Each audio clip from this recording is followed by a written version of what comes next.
เหมื่อสงคาพี่น้องเป็นแหงเอาหังเสียงจุ้มเข่าผู้ใดเฮาเขาขาดังเสียงพ้องน้ำทมตรงหน้าเนื้อทงโป้งปีใน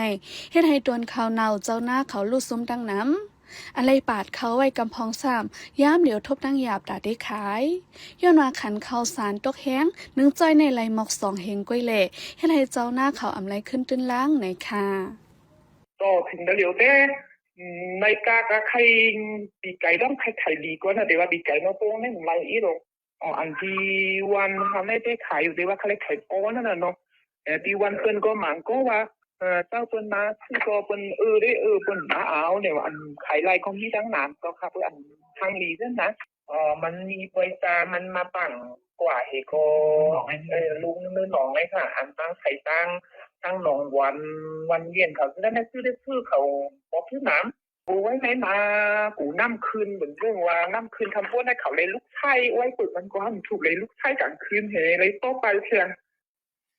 nhiều thêm mà giống để sản chi cho đó nó sẽ tông tích tà mà cái tính là เอาค่ะพวกขันข้าวสารในเวียงอันเบิ่นขายอยู่นั่นตีมี23จ้อยในขายกัน23,000ค่ะประมาณซื้อดีเจ้าหน้าซ้ำขันมันอำมอกนั่นค่ะโลเบิ่งกันเป็น1ครึ่งข้าว1จ้อยในเต็ดเลยเฮง6ปักปนนำจังมันไหล1ปักจังไหล160,000ขนาด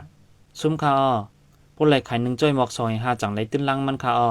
เมื่อเหลียวใน1จ้อยจังไหลเฮง6ปักก้อยเบิ่งกันเป็น1ครึ่งค่ะลงtích tà nó không ai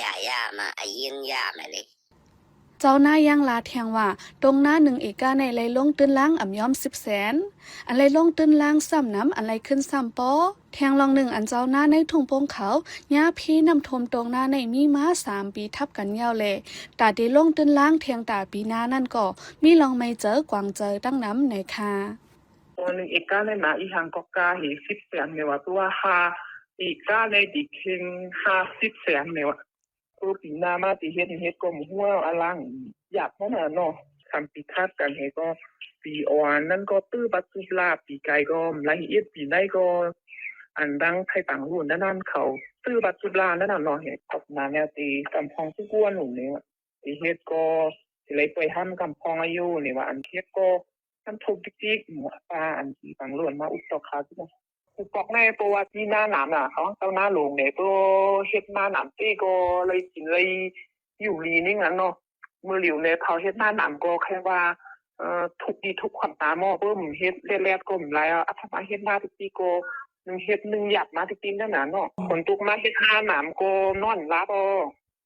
เนื้อทงโปงในก้นวานก้นเมืองกำน้ำอ่อนใจใหญ่กันพวกเขาซ้อมหน้าเสียหากินเล่งต้องเป็นเปิงหลงหรือนั่นดาเตส่งลูกล้างขึ้นห้องเฮียนก่อเลยปึงอิงหน้าในก้อยลองในก่อเฮ็ดให้เจ้าหน้าเขามีลองหยาบผืดตั้งน้ำในค่ะตุนยันกูตื้อกวนเราตาตีเฮ็ดแพงอลังตาตั้งมาไปมักมีก่อมคือเปิ้นนั่นน่ะเนาะตาตีเฮ็ดทางตั้งมาก็อลังไปนี้เนี่ยก็ตึกม่วนกว่าดีกว่าหากินเมืองเปิ้นก็กำทองบ่อัธยานี่ก็ตั้งกว่านี่ตาไลเฮ็ดให้เอาตัวรอดอะไรกลุ่มกินสิละกินนั่นเฮอันกินก็อยากดาวนั่นน่ะเนาะอันอยู่จ้องก็เลยอยากดาวแต่ปันลูกอ่อนก็ได้ปันคนนั่นน่ะเนาะปนมาเมื่อเลินจนลายปี2025ในย้อนแห้งลมแรงลงวิภาเสเฮ็ดให้ฝนตกหาใหญ่น้ำทมน้ำนองน้าในเจวิง4 เสียงและเจวิงตวนดีตรงหน้าคนเมืองย่านน้ำทมอ่ำย้อม3 เฮงเอกะต่อถึงวันเมื่อในก่อนหน้าในทุ่งโป่งในน้ำตึกยิงไว้อยู่กำพองย้อนน้ำทมตรงหน้าเสเฮ็ดให้เจ้าหน้าในทุ่งโป่งไหลลู่ซ้มมักเขาเต้าน้ำในอยู่ที่ฝ่ายพ่องงามในเจวิงตวนดีอันอยู่ใต้ซึกมานลงปืนตีจอยแถมเจ้านะเจอยานน้ำทมลู่ซ้มฝ่ายพ่องงามปืนเผาวาน1 เอกะในไลจอยแถมกว่าหมอก1 แสนเปีย